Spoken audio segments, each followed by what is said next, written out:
पुराणालयं करुणालयं नमामि भगवत्पादं शङ्करं लोकशङ्करं शङ्करं शङ्कराचार्यं केशवं बादरायणम् सूत्रभाष्यौ कृतौ वन्दे भगवन्तौ पुनः पुनः।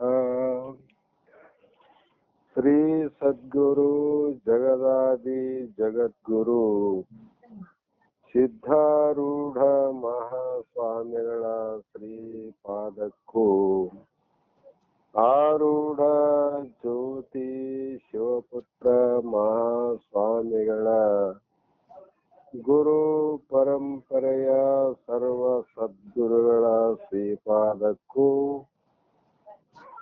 ಶ್ರೋತ್ರಿಯ ಬ್ರಹ್ಮನಿಷ್ಠ ಬ್ರಹ್ಮಲೀನ ಬಸವಾನಂದರ ಶ್ರೀ ಚರಣಗಳಿಗೂ ಅನಂತ ದೀರ್ಘ ದಂಡ ಪ್ರಣಾಮಗಳನ್ನು ಸಮರ್ಪಿಸುತ್ತ ಈ ದಿನ ಶ್ರೀ ಶಂಕರ ಭಗವತ್ಪಾದರು ರಚಿಸಿದ ವಿವೇಕ ಚೂಡಾಮಣಿ ಎನ್ನುವ ಗ್ರಂಥದ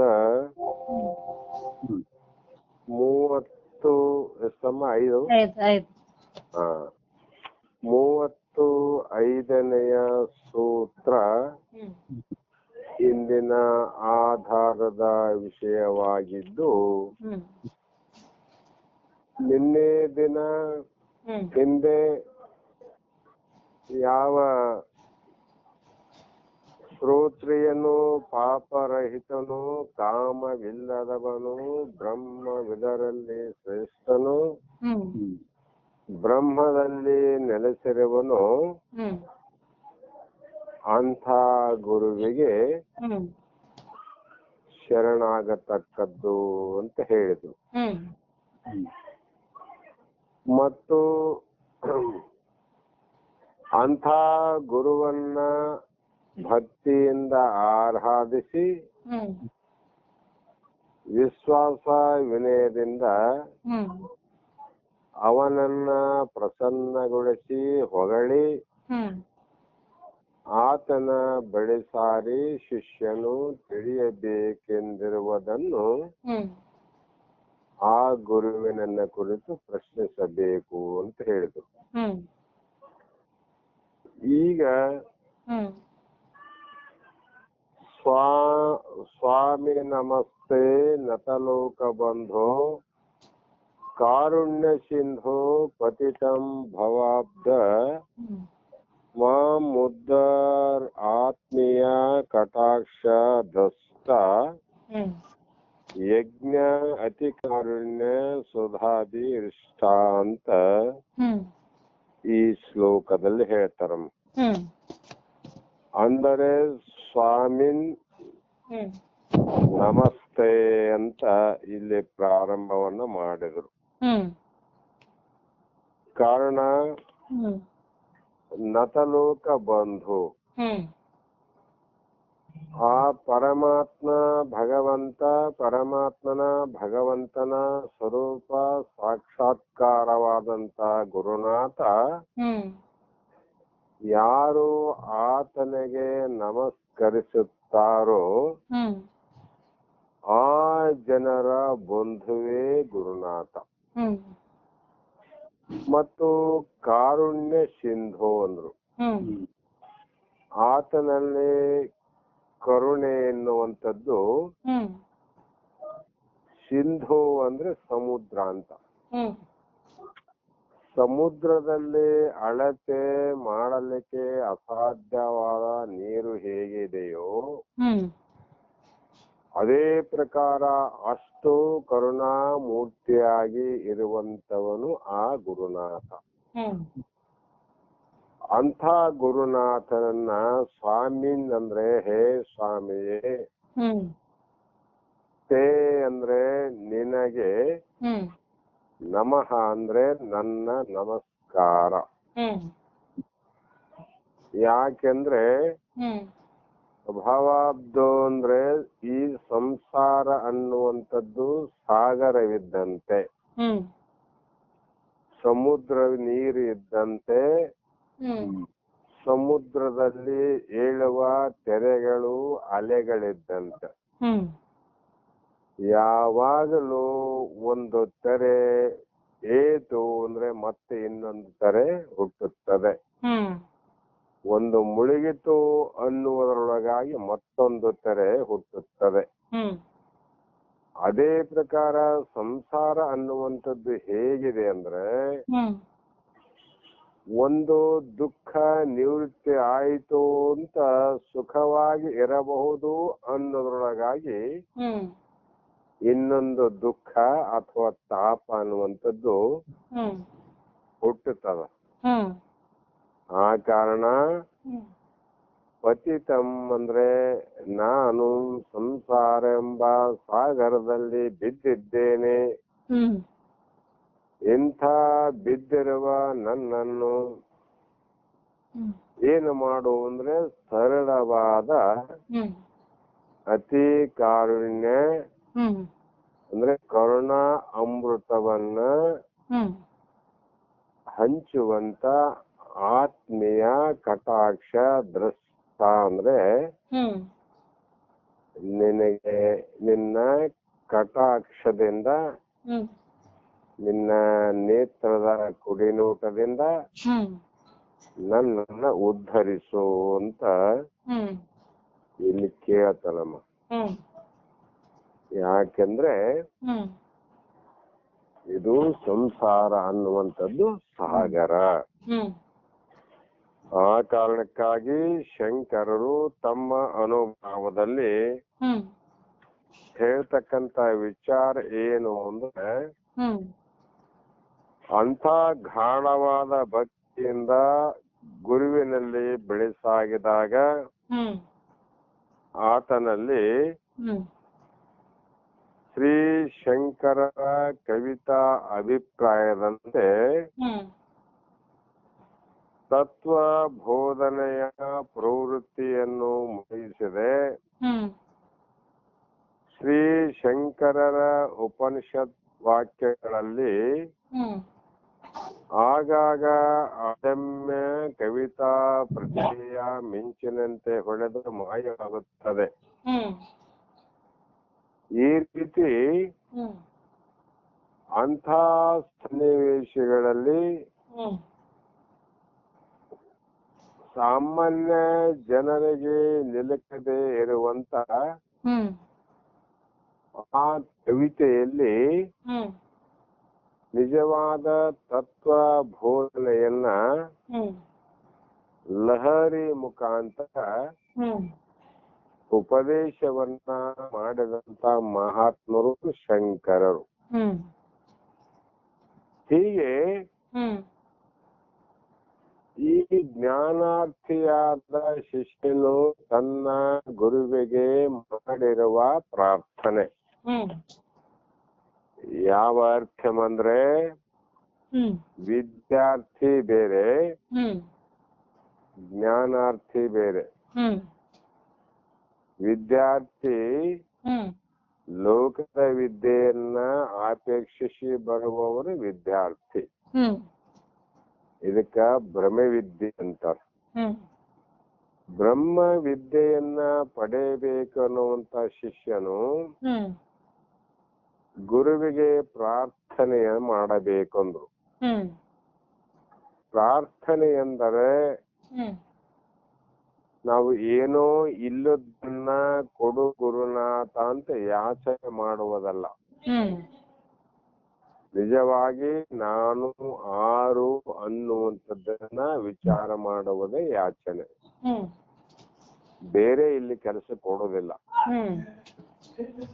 ಕಾರಣ ನಾವು ಲೌಕಿಕ ಜನರೊಡನೆ ವ್ಯವಹರಿಸುವ ರೀತಿಯಲ್ಲಿ ನಮಗೆ ಬೇಕಾದದ್ದನ್ನು ಪಡೆಯುವುದಕ್ಕೋಸ್ಕರ ದೇವರನ್ನ ಹೊಗಳಿ ಕೊಂಡಾಡುವುದು, ದೇವರನ್ನು ನಮ್ಮ ಮಟ್ಟಕ್ಕೆ ತಂದಂತೆ. ತಾವು ಬೇಡುವ ವರಗಳ ಅನುಗ್ರಹಕ್ಕಾಗಿ ಮೇಣದ ಬತ್ತಿ, ತುಪ್ಪದ ದೀಪ, ಸಿಹಿಯಾದ ತಿಂಡಿ ಇತ್ಯಾದಿಗಳನ್ನ ಸಮರ್ಪಣೆ ಮಾಡುವುದು ಉಂಟು. ಆದರೆ ಆ ದೇವರಿಗೆ ನಮ್ಮ ಮೇಣದ ಬತ್ತಿ, ತುಪ್ಪದ ದೀಪ, ಸಿಹಿ ತಿಂಡಿ ಇತ್ಯಾದಿಗಳು ಕೊಟ್ಟರೂ ಕೂಡ ಅವನಿಗೆ ಬೇಕಾಗಿಲ್ಲ ಅಂತ. ಜಗತ್ತಿಗೆ ಸರ್ವಸ್ವವನ್ನ ಕೊಡುವವನು ಆ ದೇವನೇ ಆಗಿರುವಾಗ ಜಗತ್ತಿಗೆ ಸರ್ವಸ್ವ ಅಂದ್ರೆ ಎಲ್ಲ ನೋಡಮ್ಮ, ಎಲ್ಲವನ್ನ ಕೊಟ್ಟವನೇ ದೇವರು. ಇಂಥ ಸಮರ್ಥನಾಗಿರುವಾಗ ನಾವು ಏನಾದರೂ ಕೊಟ್ಟು ಆ ಕೊಟ್ಟದ್ದನ್ನ ಸ್ವೀಕರಿಸುವ ಅಂತ ಸಣ್ಣತನ ಆ ದೇವರಿಗೂ ಬೇಕಿಲ್ಲ, ದೇವ ಸ್ವರೂಪನಾದ ಗುರುನಾಥನಿಗೂ ಬೇಕಾಗಿಲ್ಲ. ಯಾಕೆಂದ್ರೆ ಅವನು ಮೊದಲೇ ಪೂರ್ಣ ತೃಪ್ತ,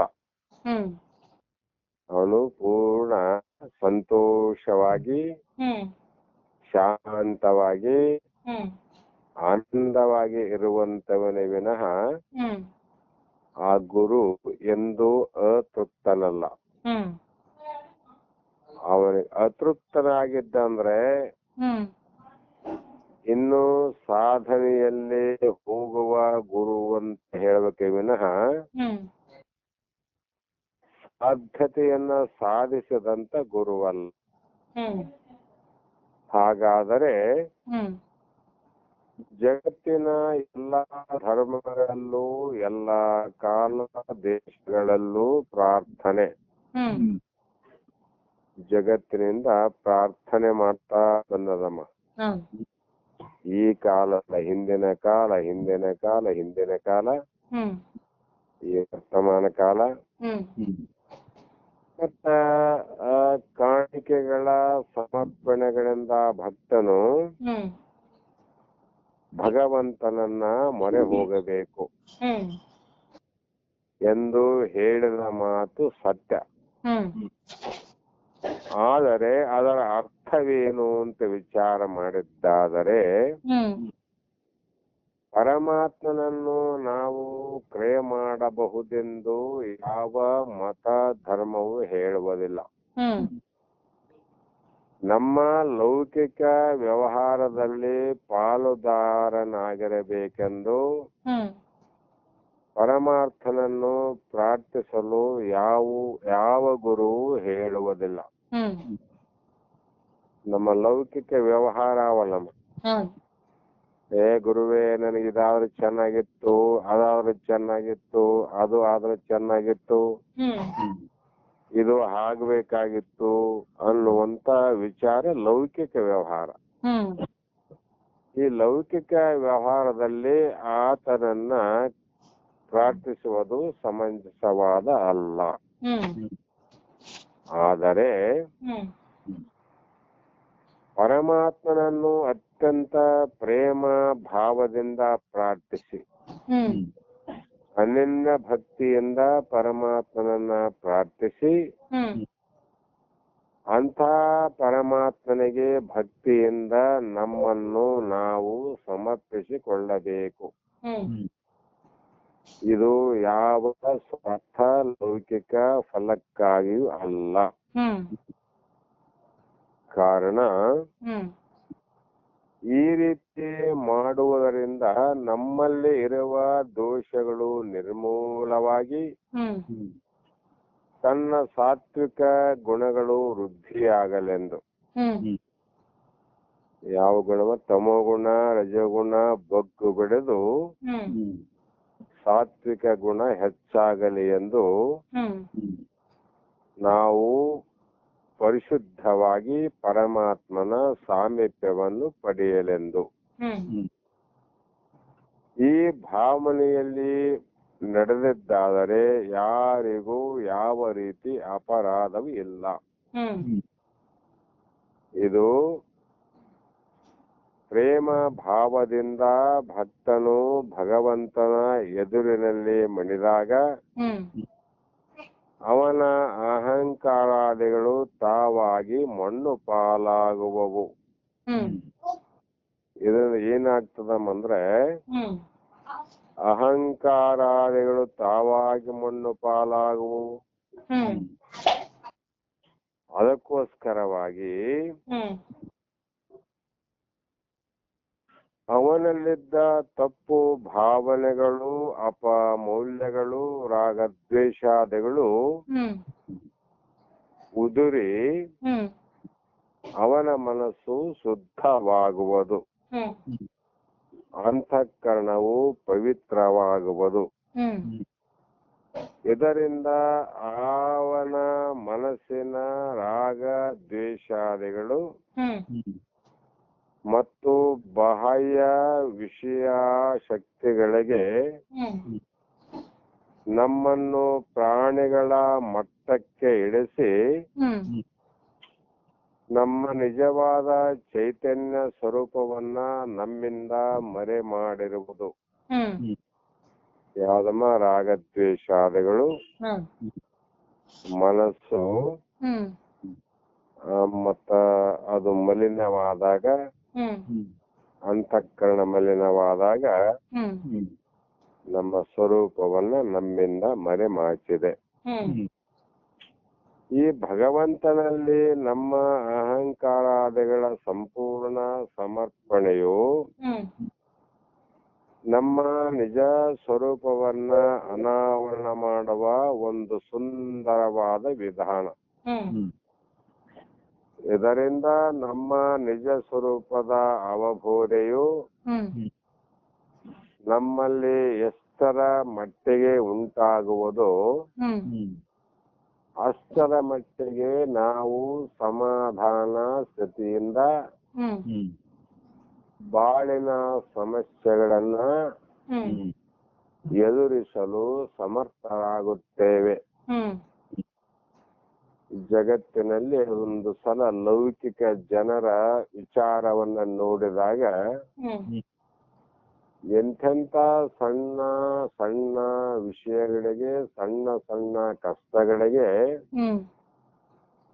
ಅವರು ತಮ್ಮ ಬಾಳನ್ನೇ ಹಾಳು ಮಾಡಿಕೊಂಡವರು ಎಷ್ಟೋ ಜನರುಂಟು. ಆದ್ರೆ ಇವರಿಗೆ ಮಾತ್ರ ಸಮಸ್ಯೆಗಳನ್ನ ಎದುರಿಸುವಲ್ಲಿ ಸಮರ್ಥರಾಗುತ್ತಾರೆ. ಈ ರೀತಿ ವಿದ್ಯಾರ್ಥಿಯು ವೇದಾಂತ ವಿದ್ಯಾರ್ಥಿ, ಯಾರ ಮೇಲೆ? ವೇದಾಂತ ವಿದ್ಯಾರ್ಥಿ. ಮೋಕ್ಷಾರ್ಥಿ ಅಂದ್ರೆ, ವೇದಾಂತ ವಿದ್ಯಾರ್ಥಿ ಅಂದ್ರೆ ಎರಡು ಒಂದೇ. ಇವನು ತನ್ನ ಗುರುವನ್ನ ಪ್ರಾರ್ಥನೆ ಮತ್ತು ಕೀರ್ತನೆಗಳಿಂದ ಪ್ರಸನ್ನಗೊಳಿಸಿ ಅವನಿಗೆ ಸಂಪೂರ್ಣ ಶರಣಾಗಬೇಕೆಂದು ತಿಳಿಸುತ್ತದೆ ಈ ಶ್ಲೋಕ. ಗುರುವೇ, ನಿನ್ನೆ ಹೇಳಿದ ನೀವು ಫಾದರ್ಸ್ ಡೇ ಮಾಡಲ್ಲ, ನಿನ್ನೆ ಅಪ್ಪ ಅವ್ರು ಮಾತಾಡಿದ್ರು. ತಂದೆ ನೀನು, ತಾಯಿ ನೀನು, ಬಂಧು ನೀನು, ಬೆಳಗ ನೀನು, ಎನಗೆ ನೀನಲ್ಲದೆ ಮತ್ತಾರು ಇಲ್ಲವಯ್ಯ ಅಂತ ಬಸವಣ್ಣವರು ಒಂದು ಕಡೆ ಹೇಳ್ಯಾರ. ಅದು ಸಂಪೂರ್ಣ ಶರಣಾಗತಿ ಅಂತ. ಇದಕ್ಕ ಉದಾಹರಣೆ ಹೇಳ್ತೇನೆ ನಾನು ಆಮೇಲೆ. ಈ ಕ್ರಮದಿಂದ ವಿದ್ಯಾರ್ಥಿಯು ಗುರುವಿನ ಮನಸ್ಸನ್ನ ಗೆದ್ದು, ವಿದ್ಯಾರ್ಥಿ ಗುರುವಿನ ಮನಸ್ಸನ್ನ ಗೆದಿಬೇಕು. ಇಲ್ಲಿ ಮೋಕ್ಷಾರ್ಥಿ ಗುರುವಿನ ಮನಸ್ಸನ್ನ ಗೆದಿಬೇಕು.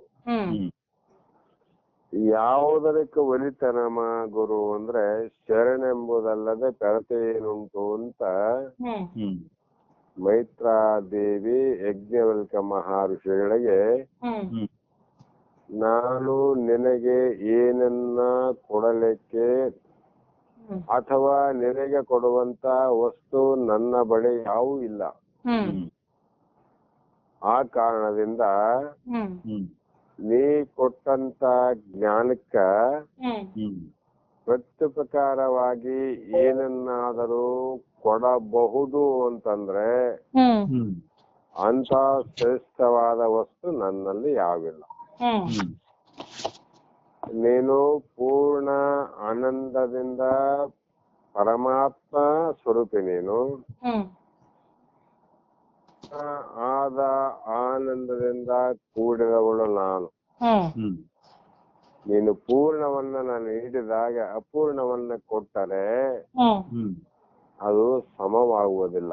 ಹ್ಮ್ ಅದಕ್ಕೆ ಋಷಿಗಳೇ ಹ್ಮ್ ಶರಣೆಂಬುದಲ್ಲದೆ ಪರತೆ ಏನುಂಟು. ಹ್ಮ್ ಭಕ್ತಿ ಭಾವದಿಂದ ಹ್ಮ್ ನೀನೇ ನನ್ನ ಉದ್ಧಾರಕರ್ತ, ಹ್ಮ್ ನಿನ್ನನ್ನ ಬಿಟ್ಟರೆ ನನಗೆ ಗತಿ ಯಾರು ಇಲ್ಲ, ಹ್ಮ್ ನೀನೇ ನನ್ನ ಸರ್ವಸ್ವ, ನೀನೇ ನನ್ನ ಬಾಳಿನ ಸಂಸಾರದ ಸಕಲ ದುಃಖಗಳನ್ನ ಜನನ ಮರಣ ಬಾಧೆಯನ್ನ ನೀನೇ ಕೆಡಿಸಬೇಕು ವಿನಃ ಬೇರಾರಿಂದಲೂ ಇದು ಕೂಡ ಸಾಧ್ಯ ಇಲ್ಲ ಅಂತ ಪರಿಪೂರ್ಣವಾಗಿ ಶರಣಾಗತನಾದಾಗ ಇಲ್ಲಿ ಕೂಡ ಏನಾಗ್ತದಂದ್ರೆ ಆ ಶಿಷ್ಯನ ಹೃದಯದ ಮಿಡಿತಗಳಿಗೆ ಪ್ರತಿಸ್ಪಂದನ ಮಾಡುವ ಸಾಮರ್ಥ್ಯವನ್ನ ಪಡೆಯುತ್ತಾನೆ. ಯಾವಾಗ ಅಂದ್ರೆ ಗುರುವಿನ ಮನಸ್ಸನ್ನ ಶಿಷ್ಯ ಗೆದ್ದಾಗ. ಅದು ಗೆದ್ದಲಿಕ್ಕೆ ಏನಂದ್ರೆ ಈಗಾಗಲೇ ಹೇಳಿದವಲ್ಲ ಅಷ್ಟೇ, ಮತ್ತೇನು ಬೇರೆ ಏನಿಲ್ಲ. ಮತ್ತು ಇದರಿಂದ ಗುರುವು ತನ್ನ ಯಾವ ಅತೀಂದ್ರಿಯವಾದ ಅನುಭವವನ್ನ ಮಾತುಗಳಿಂದ ಪ್ರಕಟಪಡಿಸಲಾರನು ಅಂತ ಒಂದು ಅದ್ಭುತವಾದ ಜ್ಞಾನವನ್ನು ಶಿಷ್ಯನು ನೇರವಾಗಿ ತನ್ನ ಅನುಭವಕ್ಕೆ ಒಳಪಡಿಸಿಕೊಳ್ಳುವುದು ಸಾಧ್ಯವಾಗುತ್ತದೆ ಶಿಷ್ಯನಿಗೆ. ಯಾಕಂದ್ರೆ ಮಾತು ಮನಗಳಿಂದ ಅರ್ಥತ್ವ ಈ ತಮ್ಮ ಇಂದ್ರಿಯಗಳಿಂದ ತಿಳಿಲಿಕ್ಕೆ ಸಾಧ್ಯ ಇಲ್ಲ. ಯಾಕಂದ್ರೆ ಅತೀಂದ್ರಿಯವಾದದ್ದು ಆತ್ಮ, ಇಂದ್ರಿಯಗಳು ಇವು ಮಿತಿಯಾಗಿರ್ತಕ್ಕಂಥವು ಇಂದ್ರಿಯ. ಕಣ್ಣು ಎಷ್ಟು ದೂರ ಹೋಗ್ತವೆ ಅಂದ್ರೆ ಬಹಳ ಆದ್ರೆ 1 ಕಿಲೋಮೀಟರ್ ಹೋಗ್ತವೆ ನೇರವಾಗಿ ನೋಡಿದಾಗ. ಕಿವಿ ಎಷ್ಟು ದೂರದ ಶಬ್ದವನ್ನು ಕೇಳಬಹುದು ಅಂದ್ರೆ 1 ಅರ್ಧ ಕಿಲೋಮೀಟರ್ ಕೂಗಿದಂತ ಶಬ್ದವನ್ನು ಇಲ್ಲಿ ಕೇಳಬಹುದು. ಇದೇ ರೀತಿ ವಿಚಾರ ಮಾಡಿದಾಗ ನಮ್ಮಲ್ಲಿ ಇರುವಂತಹ ಜ್ಞಾನೇಂದ್ರಿಯಗಳು ಸೀಮಿತವಾದ ಶಕ್ತಿ ಉಳ್ಳವೇ ವಿನಃ ಆದರೆ ಅತೀಂದ್ರಿಯವಾದ ಶಕ್ತಿಯನ್ನ ಪಡೆದುಕೊಂಡಿರಲಾರವು. ಇವಕ್ಕ ಆ ಶಕ್ತಿ ಇಲ್ಲವ. ಅದೇ ರೀತಿಯಾಗಿ ವಿಚಾರ ಮಾಡಿದರೆ ಈ ಜ್ಞಾನ ಅನ್ನುವಂಥದ್ದು ಅತೀಂದ್ರಿಯವಾಗಿರ್ತಕ್ಕಂಥದ್ದು. ಇಂದ್ರಿಯಗಳಿಂದಲೂ ಮನಸ್ಸು ಬುದ್ಧಿ ವಾಣಿಗಳಿಂದಲೂ ನಿಲುಕಲಾರದಂತ ಒಂದು ಅನುಭವವನ್ನ ಆ ಒಂದು ಗುರುವಿನಿಂದ ಸ್ವಾಧೀನಪಡಿಸಿಕೊಳ್ಳಬಹುದು. ಆ ಗುರುವಿನಿಂದ ಪಡಿಲಿಕ್ಕೆ ಸಾಧ್ಯವಾಗುತ್ತದೆ. ಯಾವ ವಿರೋಧ ಪ್ರತಿಭಟನೆಗಳನ್ನ ಅರಿಯದೆ ಪ್ರೇಮದಿಂದ ತುಂಬಿದ ಶಿಷ್ಯನ ಹೃದಯದಲ್ಲಿ ಗುರುವಿನ ಸ್ವಾನುಭವವು ಮಾರ್ದನಿ ಕೊಡುತ್ತದೆ. ಅಂದ್ರೆ ಮಾರ್ದನಿ ಅಂತ ಬರ್ತಾರೆ. ಮಾರ್ದನಿ ಅಂದ್ರೆ ಪ್ರತಿಧ್ವನಿ ಅಂತ. ಒಂದು ಗುಡ್ಡದ ಸಮೀಪ ಓ ಅಂತ ಕೂಗಿದಾಗ ಆ ನಂತರ ಓ ಅಂತ ಶಬ್ದ ವಾಪಸ್ ಬರ್ತದೆ ನಮಗೆ. ಇದನ್ನ ಬಿಜಾಪುರ ಗೋಳ ಗುಂಬಜ ನೋಡಿರ್ಬೇಕಮ್ಮ ನೀವು. ಹೌದು. ಹ್ಮ್ ಒಂದು ಸಲ ಕೂಗಿದ್ರೆ 7 ಸಲ ಅದೇ ಕೂಗು ಪ್ರತಿಧ್ವನಿಯಾಗಿ ನಮ್ಮ ಹೃದಯಕ್ಕೆ ಬರ್ತದೆ. ಹೌದು. ಹ್ಮ್ ಹೀಗೆ ಹ್ಮ್ ನಮ್ಮ ಹೃದಯದಲ್ಲಿ ಹ್ಮ್ ಗುರುವಿನ ಸ್ವಾನುಭಾವ. ಗುರುವಿಗೆ ಏನು ಸ್ವಾನುಭಾವ ಅಂದ್ರೆ ಹ್ಮ್ ಸ್ವಾನುಭಾವದ ನೆಲೆಯ ನಾನೇನು ಬಲ್ಲೆನೆಯ, ಹ್ಮ್ ಹ್ಮ್ ನೀನೇ ಒಳ ಹೊಕ್ಕು ಏನ ನುಡಿಸುವೆ ಅದನ್ನೇ ನುಡಿವೆ ಗುರುವೇ ಕೃಪೆಯಾಗು ಅಂತಾರಮ್ಮ. ಹ್ಮ್ ಹ್ಮ್ ಹಾಗೆ ಅಂಥ ಅದ್ಭುತವಾದ ಆನಂದ ಸ್ವಾನುಭಾವ ಹ್ಮ್ ಹ್ಮ್ ಈ ಶಿಷ್ಯನು ಪಡೆಯಲಿಕ್ಕೆ ಸಾಧ್ಯವಾಗುತ್ತದೆ. ಹ್ಮ್ ಹ್ಮ್ ಹೀಗೆ ಗುರುವಿನ ವಿಚಾರವಾಗಿ ಹ್ಮ್ ಹ್ಮ್ ಶಿಷ್ಯನ ಹೃದಯದಲ್ಲಿ ಹ್ಮ್ ಯಾವುದಾದರೂ ಅಪಶ್ರುತಿ ಹೊರಡುವುದಾದರೆ ಹ್ಮ್ ಹ್ಮ್ ಅವನಲ್ಲಿ ಗುರುವಿನ ಅನುಭವದ ಪ್ರತಿಭಾಸವಾಗುವುದು. ಹ್ಮ್ ಅದು ಅನುಭವ ಆಗದ ಒತ್ತಟಿಗಿರಲಿ. ಹ್ಮ್ ಹ್ಮ್ ಶಾಸ್ತ್ರ ವಾಕ್ಯಾರ್ಥಗಳು ಕೂಡ ಅವನ ಮನಸ್ಸಿಗೆ ಸ್ಪರಿಸುವುದಿಲ್ಲ. ಹ್ಮ್ ಹ್ಮ್ ಯಾರಿಗಮ್ಮ? ಹ್ಮ್ ಗುರುವಿನ ವಿಚಾರವಾಗಿ ಅವನಲ್ಲಿ ದೋಷಗಳನ್ನ ನೋಡುವವನು, ಹ್ಮ್ ಹ್ಮ್ ಅವನ ಜ್ಞಾನವನ್ನ ಅಳತೆ ಮಾಡುವವನು, ಹ್ಮ್ ಅವನಲ್ಲಿ ಅನಂತ ರೀತಿಯ ಹ್ಮ್ ದೋಷಗಳನ್ನ ಹ್ಮ್ ಅಥವಾ ಇಂಥ ಗುರು ಶ್ರೇಷ್ಠವಾಗಿ ಆಗಲಿಕ್ಕಿರ್ಲಿಲ್ಲ ಅಂತ ಹ್ಮ್ ಹ್ಮ್ ಏನಾದರೂ ಅನುಮಾನ ಇತ್ತು ಅಂದ್ರೆ ಹ್ಮ್ ಹ್ಮ್ ಅವನಿಗೆ ಗುರುವಿನ ಅನುಭವ ಪ್ರತಿಭಾಸವಾಗುವುದಿಲ್ಲ. ಹ್ಮ್ ಗುರು ಹೇಳ್ತಕ್ಕಂಥ ಅನುಭವ ಪ್ರಕಟ ಆಗೋದಿಲ್ಲ ಮಾತು. ಹೌದು. ಹ್ಮ್ ಮತ್ತೆ ಶಾಸ್ತ್ರ ವಾಕ್ಯಾರ್ಥಗಳು ಕೂಡ ಅವನ ಮನಸ್ಸಿಗೆ ಹತ್ತುವುದಿಲ್ಲ ಅಂತ. ಹ್ಮ್ ಹ್ಮ್ ಮತ್ತೆ ಬೇಕಾದಷ್ಟು ಪ್ರವಚನಗಳ ಅಂತರಾರ್ಥವು ಹೊಳೆಯುವುದಿಲ್ಲ. ಹ್ಮ್ ಹ್ಮ್ ಶಾಸ್ತ್ರದ ವಾಚಾರ್ಥ ಹೊಳಿತದವ, ಹೌದು. ಲಕ್ಷಾರ್ಥ ತಿಳಿಯಂಗಿಲ್ಲ ಅಂತ. ಹ್ಮ್ ಹ್ಮ್ ಆದ್ದರಿಂದಲೇ ಗುರು ಶಿಷ್ಯರ ಸಂಬಂಧವು ಹ್ಮ್ ಹ್ಮ್ ಅತ್ಯಂತ ಸಾಮರಸ್ಯದಿಂದ ಕೂಡಿರಬೇಕು. ಹ್ಮ್ ಹ್ಮ್ ಸಾಮರಸ್ಯ ಅಂದ್ರೆ ನಮ್ಮ ಭಕ್ತಿ ಮತ್ತು ಶ್ರದ್ಧೆ ವಿನಯ ಭಾವ. ಹ್ಮ್ ಹ್ಮ್ ಸಾಕ್ಷಾತ್ ಭರ್ಗು ನರಾಕೃತಿ.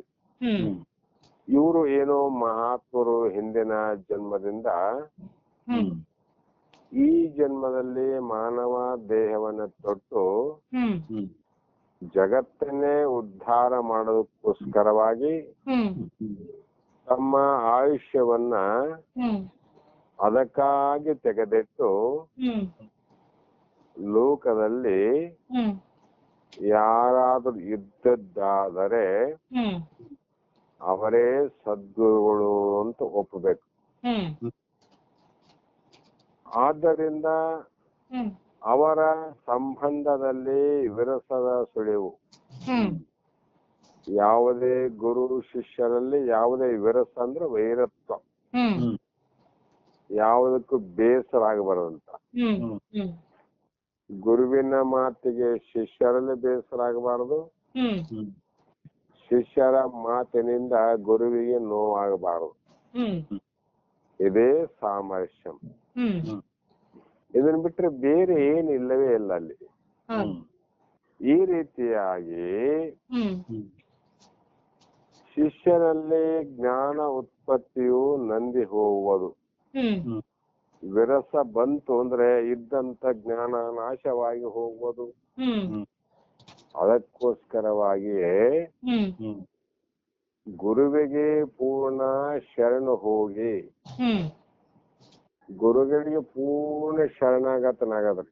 ಹೌದು. ಹ್ಮ್ ಅದು ಹ್ಮ್ ಅವರು ಒಂದು ಸಲ ಕಟ್ ಆಯ್ತೇನು? ಹೌದು. ಹಲೋ. ಹ್ಮ್